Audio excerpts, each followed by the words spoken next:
আজকে আমি আমার লেখা একটি কবিতা সেটা আপনাদেরকে শোনাচ্ছি। কবিতাটির নাম দিয়েছিলাম আমি কে। কবিতাটি বলছি, 60-এর দশে আসিয়া বৃদ্ধ শুধাইল নিজেরে, জানতে বড় ইচ্ছে তাই আমি যে কে।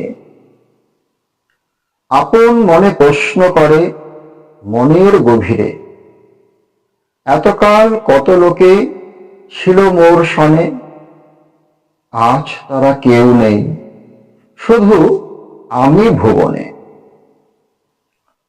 শৈশব কাটিল হাসিতে হাসিতে, যৌবন কর্মে, বার্ধক্যে বড় একা তাই কি পেলাম জীবনে।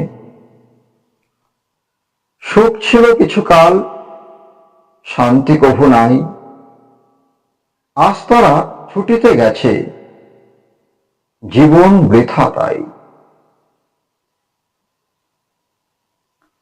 চিন্তা মোরে দেয় পীড়া, ভাবনার শেষ নাই, কোথা গেলে শান্তি পাইব মনেরে শুধাই। হরি নামে মেটে ক্ষুধা, কভু হরি দেখি নাই, ষড়রিপু ভরা দেহে তারে কাছে নাহি পাই।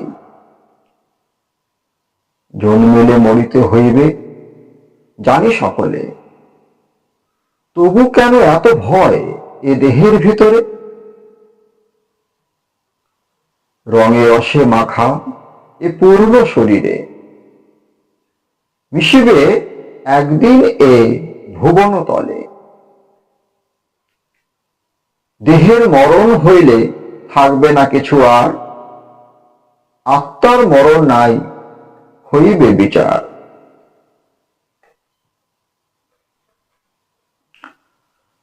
কর্মের গুণে বিচার হইবে কভু নিস্তার নাই, শুদ্ধ কর্ম করলে পরে সৎ গতি পাই।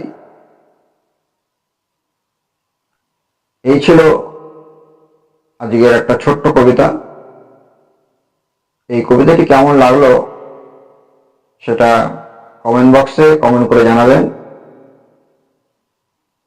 এরপর হোমিওপ্যাথির যে অর্গাননের বাকি সূত্রগুলো আছে সেটাকে নিয়ে আলোচনা করব। তো হোমিওপ্যাথি সূত্রগুলো কেমন লাগছে সেটা কমেন্ট বক্সে কমেন্ট করে জানাবেন। পরিশেষে বলি, ভালো লাগলে সাবস্ক্রাইব করবেন।